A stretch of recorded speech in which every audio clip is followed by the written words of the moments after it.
Agora eu quero retomar a nossa conversa sobre as propostas que o ministro da Fazenda, Fernando Haddad, está sinalizando que enviará ao Congresso Nacional de maneira fracionada, parcelada. É como se ele pegasse aquela MP do IOF, que garantiria o que seria necessário para o governo ajustar as contas para 2026, parcelasse isso, cortasse ali em vários pedacinhos e fosse enviando em projetos separados para o Congresso Nacional na tentativa de reaver alguma coisa. Nós preparamos aqui uma ilustração para você entender quais seriam os principais pontos. Pode jogar aqui no telão, por favor, para que a gente então conte para a nossa audiência.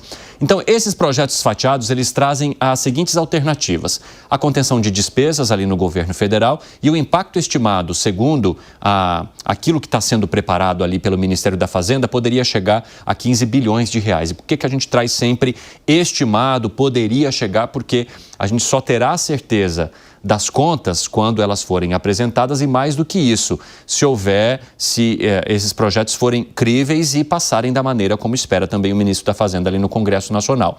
Haveria também, nesse outro projeto, uma limitação no uso de créditos tributários e esse impacto estimado poderia chegar ali a 10 bilhões de reais. Então, beleza. Em uma proposta, o ministro da Fazenda trabalha com corte de gastos e com as questões de créditos tributários que voltam, muitas vezes, para essas empresas a depender da faixa que elas ocupem, e aí há uma limitação nisso. Em vez de repassar mais créditos, o governo absorve e segura um pouco como uma garantia de aumento de arrecadação. E um outro projeto, aí sim traria algo que estava passando ali naquela MP do IOF, mas que também acabou caducando junto com tudo, foi tudo por água abaixo, que seria o aumento da taxação de bets e o governo insistindo ainda na tributação sobre as letras de crédito imobiliário e também do agronegócio. Uma forma de tentar impactar essas letras de investimento, garantindo também mais arrecadação, algo que poderia trazer ali um impacto estimado de 4,3 bilhões de reais, chegando então a cerca de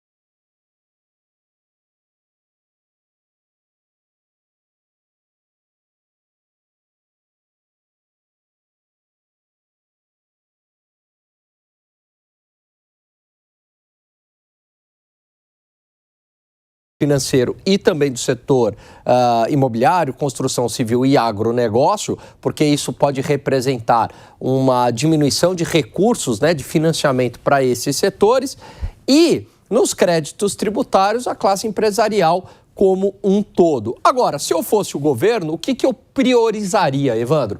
Principalmente a contenção de despesas, e aí despesas do próprio poder executivo para dar o exemplo, e o aumento de tributação de bets. Nisso eu sou a favor. E você, Zé Maria Trindade, como é que você avalia a receptividade do Congresso Nacional para isso aqui? Porque se ele deixou caducar uma medida provisória que de certa forma se parecia com isso, mas tinha outra cara, fazer uma maquiagem, dar uma mudadinha ali no cabelo, vai fazer com que essa recepção se torne mais calorosa no Congresso? Pois é, 2 pontos importantes aí. O primeiro é que nós estamos em pleno ano eleitoral. Eu digo isso porque por aqui eles antecipam e o calendário é diferente do nosso calendário de cada dia. A eleição é no ano que vem, mas agora já é ano eleitoral na política, Já existe a disputa aberta. E houve uma conversa do ministro da Fazenda com líderes no Congresso Nacional e com os presidentes da Câmara e Senado. E a estratégia do governo nesta reunião, que eu fiquei sabendo, era de separar. Então houve uma separação de projetos, e o governo está apresentando uma proposta política de arrecadação e o Congresso politicamente vai decidir se quer ou não taxar as bets e as fintechs. Isso de um projeto separado.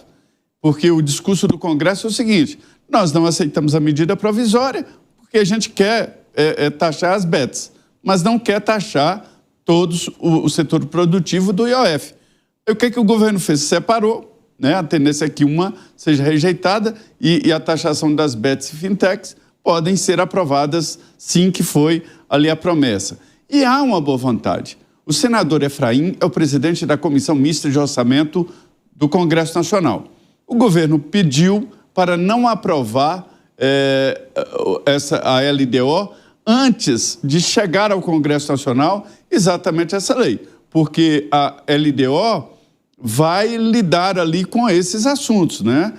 A proposta de arrecadação, se aprovar isso aí, vai aumentar a arrecadação, a LDO seria de um jeito. Por outro lado, os cortes de gastos, né? Isso muda completamente o orçamento. Então, o governo pediu, o senador Efraim atendeu, e o senador Efraim não é um governista. Ele não colocou em votação a LDO. Poderia ter colocado e isso aí ficaria velho, mas decidiu, e a LDO vai aguardar exatamente uma decisão sobre esses assuntos, né? Mudando isso aí, muda a LDO. A arrecadação aumenta e aumentam também as possibilidades de investimentos com corte de gastos. Pessoal, ô Bruno Musa, só rapidamente, antes de eu fazer um pequeno intervalo aqui, você avalia que essa questão relacionada ao LCI e LCA, tributação sobre investimentos e até mesmo taxação de bets, isso aqui tem chance de ser bem acolhido pelo Congresso Nacional? Vamos nos concentrar até na questão do LCI e LCA, porque as bets, eu acho que já há um consenso maior em torno da necessidade de tributação de bets. Agora, LCI e LCA, há também uma pressão grande desses setores em cima de bancadas do Congresso Nacional.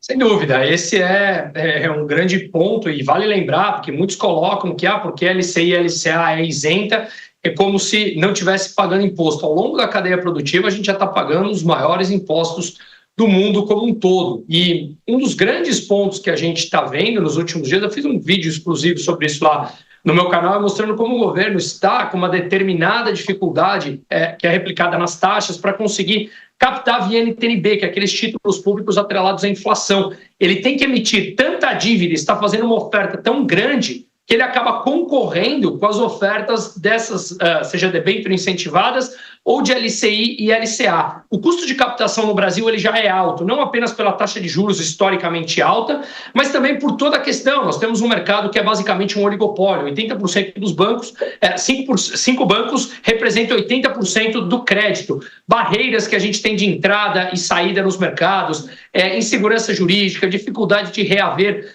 o crédito quando tem um eventual calote ou default na dívida, enfim.